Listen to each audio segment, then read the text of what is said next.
안녕하세요. 컴퓨터로 통하는 세상 자스민 쌤입니다.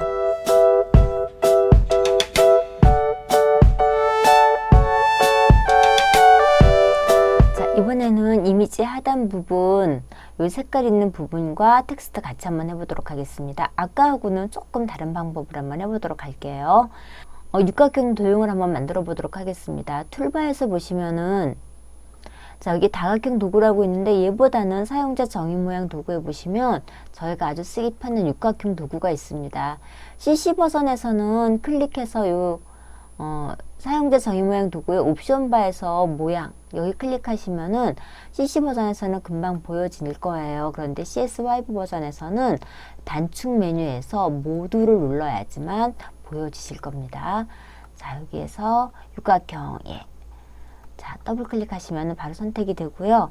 여기에서 중요하신 부분이 있습니다.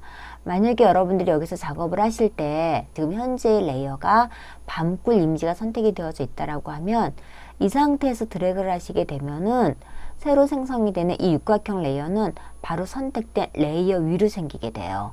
그래서 이렇게 두 개의 클리핑 마스크 사이에 이 육각형이 들어가기 때문에 다른 이미지를 클릭한다거나 아니면은 이렇게 레이어 패널의 빈 곳을 클릭하게 되면 금방 보였던 육각형 이미지가 안 보이게 됩니다.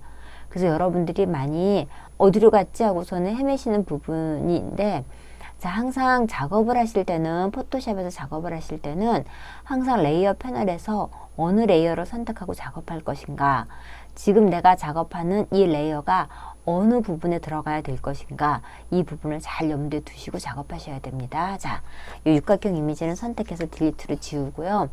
자, 이럴 때는 지금 여기 나와져 있는 이 그룹 이미지하고는 상관없이 또 새로운 그룹 혹은 새로운 레이어를 만들어야 되는 거니까 맨 위에는 상단 레이어를 선택을 하시고 작업하도록 하겠습니다.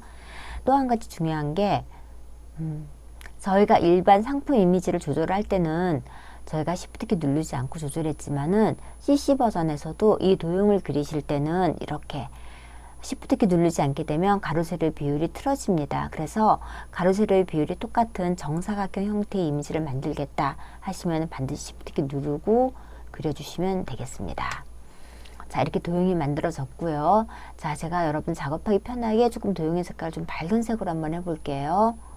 색 판넬 하신 다음에 자, 이렇게 물론 클리핑 마스크를 할 거기 때문에 저희가 이 도형의 색상은 크게 중요하진 않습니다. 단지 여러분들 보시기에 좀 더 밝은 색으로 구분할 수 있도록 보실 수 있도록 하기 위해서 제가 이렇게 색을 바꿔봤고요. 자, 이 도형에다가 가장자리에다 이렇게 획을 넣으려고 합니다. 그래서 한번 획을 먼저 설정하고 작업을 해볼게요. 자, 육각형 도형 선택하신 다음에 레이어 스타일에서 자, 레이어 스타일에서 획 하시고 자, 검정색으로 요번엔 하도록 하겠습니다. 완전 검정색 선택하시면은 색상 남바가 6자리 0으로 보여지실 거예요. 자, 확인하시고 자, 요번에는 조금 가장자리 획을 조금 더 두껍게 하도록 하겠습니다. 2픽셀로 한번 해보도록 하겠습니다. 자, 하시고 확인. 그러면 이렇게 하나의 육각형 도형이 만들어졌습니다. 이 육각형 도형을 복사를 먼저 해놓고 클리핑을 시키도록 할게요. 자, 이동툴 누르시고 Alt키하고 Shift키하고 같이 눌러줍니다. Alt키 복사, Shift키 그대로 내려오는 거죠. 자, 이렇게. 자, 이렇게 도형이 3개가 육각형 도형이 3개가 내려왔습니다. 그런데 보시면 아시겠지만 도형 간의 간격이 일정하지 않은 거 보이실 거예요. 제가 도형은 또 따로 또 한 번 더 설명을 드리겠지만 이렇게 도형 간의 간격을 일정하게 하는 게 포토샵에서는 굉장히 많이 사용이 됩니다. 간단하게 알려드리고 갈게요. 이 도형이 3개가 있을 때 이 3개의 도형의 위치나 간격을 일정하게 해주는 게 바로 옵션 바에 있습니다. 먼저 도형을 먼저 선택을 하시고 육각형 1번서부터 Shift키 누르시고 육각형 1- 복사 2까지 선택을 합니다. 그러면 이렇게 3개의 도형이 선택이 되죠. 이동 툴을 선택하신 다음에 옵션 바에 보시면은 얘네들이 도형의 정렬을 이야기해 주는 겁니다. 요 첫 번째 있는 4개는 도형이 세로로 있을 때 설정 사항이 있고요. 그 다음에 요쪽에 있는 3개는 도형이 가로로 있을 때 설정 사항입니다. 그래서 여기서는 도형의 간격을 똑같게 해주는 게 바로 얘죠. 얘를 클릭을 하시면 세로로 분포되는 도형의 간격을 똑같이 해주겠다. 자, 조금만 다시 한번 설명드려 볼까요? 자, 이렇게 도형의 위치가 이렇게 어긋나 있다라고 생각을 하고, 자, 이렇게 어긋나 있습니다. 그러면, 자, 이 도형서부터 정렬할 도형을 Shift 키 혹은 컨트롤 키로 모두 다 선택을 합니다. 도형을 세로로 정렬을 할 거니까 여기 나와져 있는 맨 왼쪽을 맞춰 보도록 할게요. 자, 왼쪽이 전부 다 맞춰서 정렬이 됐죠. 이렇게 선택이 되어져 있으니까 이렇게 드래그 하시면 같이 움직일 거고요. 그 다음에 요 세로 간의 간격을 같이 맞추려고 합니다. 그러면 세로로 된 도형을 설정하는 여기 항목에 보시면은 세로로 분포라고 되어져 있어요. 세로로 분포되어져 있는 도형의 간격을 조절한다. 이 의미가 되겠죠. 클릭하시면은 간단하게 도형의 간격이 맞춰졌습니다.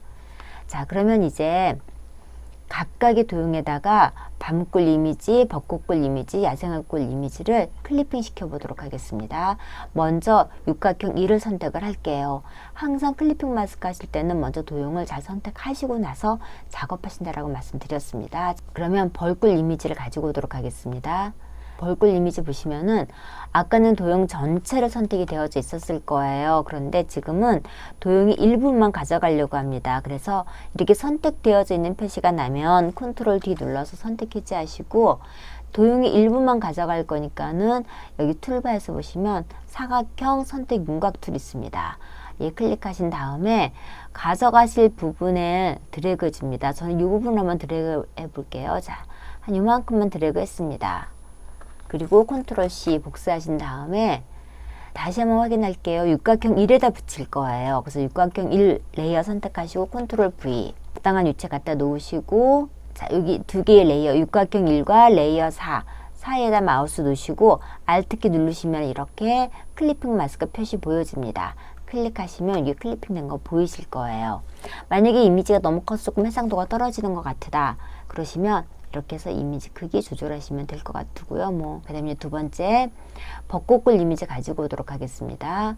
컨트롤 D 하셔서 선택 해제하시고, 자, 다시 사각형 윤곽 툴로 가져갈 그 부분을 드래그 하도록 하겠습니다. 컨트롤 C 하시고 어느 도형에다가 갖다가 넣을지 도형을 선택을 하시고 눈 껐다 켰다 하시면서 도형 선택된 거 확인하시고 컨트롤 V 여기다 갖다 놔야 되겠죠. 가끔 이 상태에서 그냥 클리핑을 시키시더라고요. 그러면 클리핑 시키는 이미지하고 클리핑 시킬 도형이 겹쳐져 있어야지 내가 원하는 결과가 만들어지는데, 이미지는 여기다 놓고 이 이미지가 들어갈 도형은 여기에 있으니까 클리핑을 시키셔도 변화가 없는 거예요. 레이어를 보면 분명히 클리핑 되어져 있는데 여기에 보면 그 이미지가 안 보이는 거죠. 어떻게 보면 포토샵의 가장 기본이기도 하지만 간혹 놓치시는 분들도 계십니다. 자, 이럴 때 그럼 다시 해제하고 다시 하나요? 그렇지 않죠. 요 이미지를 선택하신 다음에 그냥 이동툴 선택되어져 있으니까 갖다가 끌어다 갖다 놓으시면 그대로 일로 들어오겠죠. 자, 컨트롤 T 하셔서 이렇게 됐습니다. 자, 이제 마지막으로 야생화꿀 해볼게요. 자, 선택하셔서 컨트롤 C 이 이미지가 들어갈 도형 레이어 정확하게 선택하시고 눈 껐다 켜서 확인해 보시고, 그리고 컨트롤 V 클리핑 마스크 컨트롤 T 눌러서 적당하게 이미지 줄여주시면은 해상도도 나쁘지 않은 이미지가 이렇게 보여지실 겁니다. 자, 이제 여기까지 하시고 난 다음에 텍스트 쓰시면 되겠죠. 텍스트 T 누르시고 클릭하셔서